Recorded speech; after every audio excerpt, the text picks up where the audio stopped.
Malam ini kita akan belajar bersama tentang dua pasal terakhir dari surat Ibrani. Selanjutnya kita akan mempelajari bagian kedua dari pasal 12. Artinya, kita harus berjuang melawan daging, yaitu berjuang melawan dosa-dosa kita sendiri. Sampai titik darah penghabisan. Harus berjuang melawan dosa dan kelemahan diri sendiri. Agar jangan sampai tidak menang. Mari kita baca sebentar ya. Kamu belum pernah melawan dosa dengan keinginan daging sampai mencucurkan darah. Kamu benar-benar telah melupakan nasihat Tuhan kepada kamu. Seperti nasihat seorang ayah kepada anaknya, yang berkata, "Anakku, janganlah engkau memandang enteng disiplin Tuhan, dan janganlah engkau bosan terhadap tegurannya. Karena Tuhan menghukum orang yang dikasihinya. Sebagaimana seorang ayah menghukum anak yang dikasihinya. Untuk menerima didikan itu, kamu harus bersabar, karena Allah memperlakukan kamu seperti anaknya. Adakah anak yang tidak dididik oleh ayahnya? Semua anak ala pasti pernah menerima didikan. Jika seseorang tidak menerima didikan dari Allah, maka ia adalah anak haram. Bukan anak yang solagi. Lagipula, kalau ayah jasmani mendidik kita. Kita tetap menghormati mereka. Apalagi Bapa rohani kita yang mendidik kita.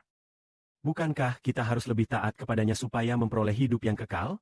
Bagian ini mengajarkan kita untuk berjuang melawan daging. Sebab sejak kita percaya kepada Tuhan. Kita bukan lagi orang yang dikuasai daging, melainkan telah menjadi orang yang dipimpin Roh Kudus, yaitu milik Kristus. Tidak lagi seperti dulu yang dikuasai oleh daging. Orang yang dipimpin Roh Kudus, ketika berbagai keinginan dosa datang menyerang, harus berjuang sekuat tenaga melawan keinginan daging, bahkan sampai titik darah penghabisan. Karena Bapa kita menasihati kita. Anakku, janganlah engkau memandang enteng disiplin Tuhan. Apa yang ingin diajarkan Bapa melalui didikannya?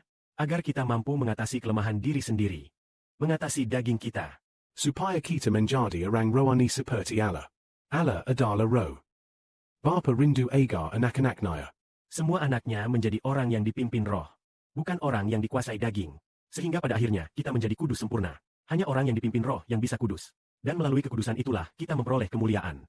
Sebelum kita mengenal Bapa. Sebelum kita mengenal Tuhan. Kita adalah orang yang dikuasai daging. Pada masa itu, sebagai orang duniawi. Kita hanya melakukan perkara-perkara daging. Pada waktu itu, apakah Bapa pernah memanggil kita untuk melakukan pekerjaan yang kudus? Pada waktu itu Bapa tidak memanggil kita. Pada waktu itu, Bapa juga tidak membuat kita mengerti untuk menciptakan nyanyian pujian.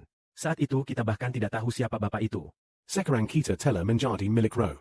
Bapa pun berkenan kepada kita. Bapa berkata agar kita memuji Dia. Menciptakan nyanyian untuk memuji Dia. Dia menyebut kita sebagai bangsa yang memuji. Karena kita sudah menjadi milik roh. Saudara-saudari mungkin masih ingat percakapan Nikodemus dengan Yesus. Yesus berkata kepada Nikodemus, jika seseorang tidak dilahirkan kembali, ia tidak dapat masuk ke dalam kerajaan Allah. Artinya, kelahiran baru mengubah kita yang semula dikuasai daging, menjadi orang rohani setelah percaya kepada Kristus. Jadi, jika kita bermimpi ada ular di dalam lubang, tetapi kita tidak membunuh ular itu, atau tidak mampu mengendalikannya, mungkin saja kita masih termasuk orang yang dikuasai daging. Namun jika dalam mimpi kita berhasil mengalahkan ular tersebut, dan membunuhnya, itu menunjukkan bahwa kita perlahan-lahan telah menjadi orang rohani.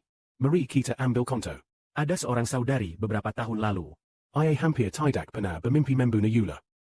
Pada masa itu, setiap menghadapi persoalan ia selalu takut dan gentar. Seringkali lemah. Bahkan pernah lemah selama 2 atau 3 hari berturut-turut, hingga tidak datang ke mezbah. Tetapi sekarang, semakin lama semakin kuat. Menjadi orang rohani, orang duniawi, begitu lemah.